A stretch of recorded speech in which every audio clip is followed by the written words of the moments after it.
Há uma história bem antiga, da mitologia grega, sobre um titã chamado Prometeu. Ele fez algo incrível, roubou o fogo aos deuses e deu de presente à humanidade.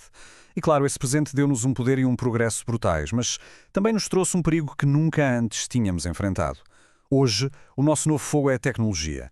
Temos nas mãos um poder que parece quase ilimitado, mas a grande questão continua no ar. Será que temos a sabedoria para usar? Olhem bem para esta frase. É do filósofo Hans Jonas e, sinceramente, acerta em cheio no nosso dilema.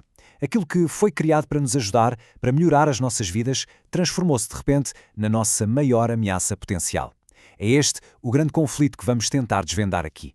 Então, para percebermos isto tudo, temos mesmo de recuar um pouco. Vamos começar pelo princípio, por este mito que serve de moldura para toda esta conversa. Pensem nisto. O fogo permitiu-nos cozinhar, aquecer, construir. Foi, no fundo, o pontapé de saída para a civilização, mas, ao mesmo tempo, também nos deu a capacidade de destruir, de queimar florestas, de forjar armas cada vez mais mortíferas. Foi a primeira vez que tivemos um poder com consequências que iam muito, mas muito para além das nossas ações imediatas. Soa familiar, não soa? E é aqui que a coisa se começa a complicar, porque as ferramentas que nós herdamos do passado, as nossas bússolas morais, foram desenhadas para um mundo que simplesmente já não existe. Agora, o contraste que vemos aqui é fundamental. A ética tradicional, pensa em filósofos como o Aristóteles, o Kant, preocupava-se com as ações entre pessoas, no aqui e no agora. Coisas como não roubes ao teu vizinho ou ser uma pessoa virtuosa na tua cidade. Mas hoje uma única decisão tomada num laboratório pode afetar o planeta inteiro e gerações que ainda nem sequer nasceram.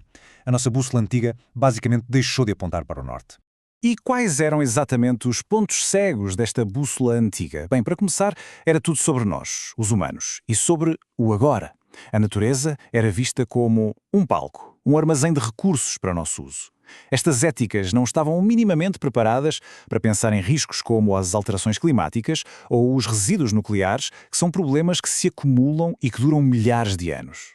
E esta falta de preparação, esta miopia, levou-nos a abrir uma nova caixa de Pandora, libertando poderes que agora temos uma enorme dificuldade em controlar. O problema é mesmo este desfazamento. É como se a nossa capacidade de criar, de inovar, estivesse a correr uma maratona a alta velocidade. E a nossa capacidade de perceber as consequências, a nossa sabedoria ética, essa ficou para trás, ainda a atar os sapatos. E é neste abismo entre as duas que nascem os maiores perigos. E este número ilustra o desequilíbrio de uma forma gritante.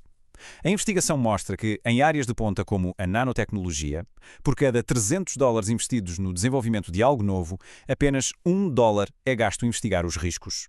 300 para 1. É uma aposta incrivelmente imprudente, para não dizer outra coisa. Mas, felizmente, no meio desta confusão toda, o mesmo filósofo que nos alertou para a ameaça, Hans Jonas, também nos ofereceu uma nova bússola. Uma que talvez funcione para o nosso tempo.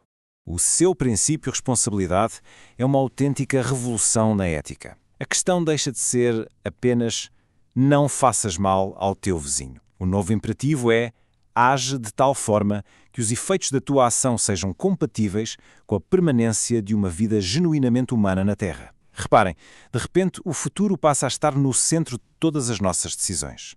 E como é que isto se traduz na prática? Bem, basicamente, assenta em 3 ideias-chave. Primeiro, temos um dever para com quem ainda nem existe. Segundo, a natureza deixa de ser um objeto e passa a ter um valor próprio, que temos a responsabilidade de proteger. E terceiro, e talvez o mais importante de tudo, na dúvida, a cautela tem de prevalecer. A incerteza não é uma desculpa para não fazer nada. Pelo contrário, é a principal razão para agir com precaução. E agora vamos à parte talvez mais controversa, a ferramenta mais provocadora que ele nos deu, uma ideia que vira completamente a nossa intuição de cabeça para baixo. É isto mesmo. Jonas defende que, quando estamos a lidar com riscos tão gigantescos e desconhecidos, o medo não é uma emoção irracional que temos de ignorar. Não, é uma fonte de sabedoria. É uma ferramenta para pensar. Ele chama-lhe a heurística do temor. A ideia é simples, dar sempre prioridade ao pior prognóstico. Em vez de nos focarmos só nos benefícios fantásticos da inteligência artificial, devemos pensar muito a sério no cenário de Skynet, da saga Exterminador Implacável. Não para ficarmos paralisados de medo, mas para sermos inteligentes e construirmos as salvaguardas necessárias desde o início. Ou pensem no Parque Jurássico. A ambição científica de trazer os dinossauros de volta à vida ignorou por completo os piores cenários possíveis. Aquela frase célebre do Ian Malcolm, os vossos cientistas estavam tão preocupados em saber se podiam, que não pararam para pensar se deviam, é Hans Jonas em estado puro.